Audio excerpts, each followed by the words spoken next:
during your tenure of 14 years, you must have seen a number of high tension situations also. Yes. Tell us a little more about that. क्या था, and उसमें what was the vibe like in the infantry, in the regiment? What we sitting here can't even comprehend कि वहाँ क्या चलता होगा, mental pressure कैसा रहता होगा. So just try to take us through your eyes, through your shoes, to whatever used to happen there. In detail, Okay. like as much detail as you can. As possible. Yeah. Okay. When my unit went to Siachen, so I had helped my second in command plan the induction. The induction is, there is a particular route and there are a certain number of people only who can stay in certain places, because at various stages we've got acclimatization. So you have to acclimatize for 3 odd days. It's a 10,000 feet, 14,000 feet, 18,000 feet, and so on and so forth. And I was deputed to a little bit of a tricky post, which is called a show. So there are various ways of reaching there, etc. And it was a very small post. And the Pakis were right in front of us at barely 100 meters or so. So we used to hear them, but we were on top and they were bottom. तो बहुत अच्छी तरीके से उनको गाली गलौज, वहाँ पे बड़ा गालियों का मेरा वोकैबुलरी मेरे जवानों ने बहुत बढ़िया कर दिया. So we should call them, and those abuses, they cut across everything, race, religion, everything. You can understand. Yes, I don't yes. spell it out. And in between we had one major incident wherein Pak Shelling took place and one of my men was injured. He was injured very badly. So I evacuated him. The second incident had taken place the day I was myself moving down. Now, the day I was coming down after 90 days, Pakistani shelling started happening. Yeah, artillery shelling. So there is something called an air burst. It is one of the filthiest sounds I've heard in my life. It is something like you have such a thick Turkish towel. वो Turkish towel को भिगो दिया, इतना मोटा towel, you wet it, and then a huge giant comes and he tears that towel like this, a wet towel. I said, it's a wettish, horrible sound. I said, fuck, they have started hitting airborne.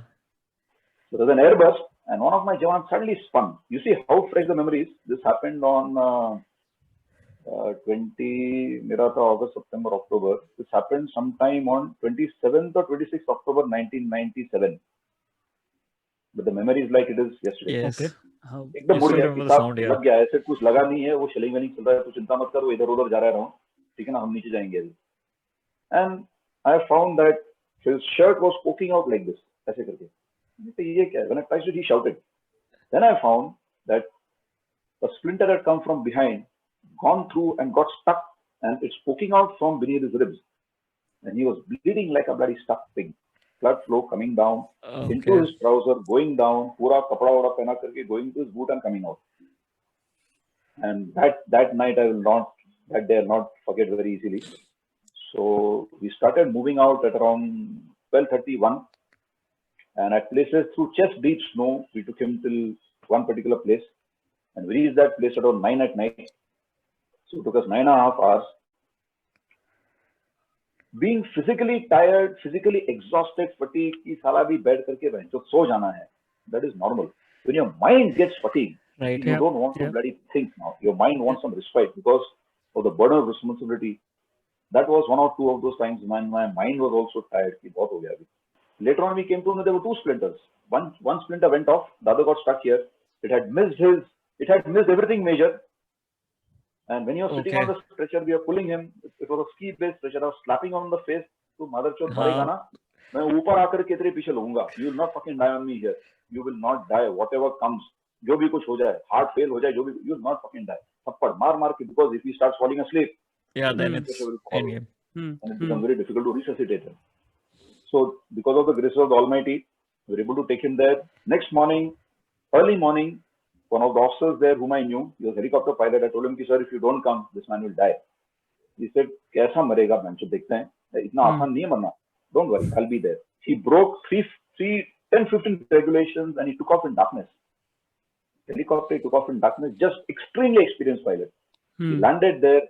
The sound of that helicopter landing there was sweeter than the sound of my firstborn child. Wow. It was such a sweet sound. Now I knew, and that is when my mind said, "Bas, up, baith ja." I had a cup of tea and went off to sleep. The whole night I had been awake, tending to that Jawan. He lived and he recovered very nicely. And in 17-18 May, my unit celebrated our golden jubilee. So this chap came, and I saw him.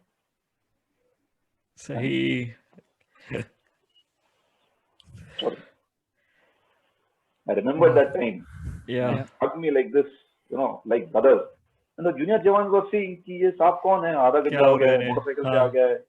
Then they told him, ये जोशी साहब है, इसको वहां से नीचे उतारा था, उनकी वजह से जिंदा है. I found that I have, achieved my life's aim. I have achieved my destiny. That feeling of satisfaction from within. Sir, मतलब So these were two incidents. Literally speechless right now. Yeah. So वो जो बोलते the bonds formed in the army are like no else. So this is why. This is why.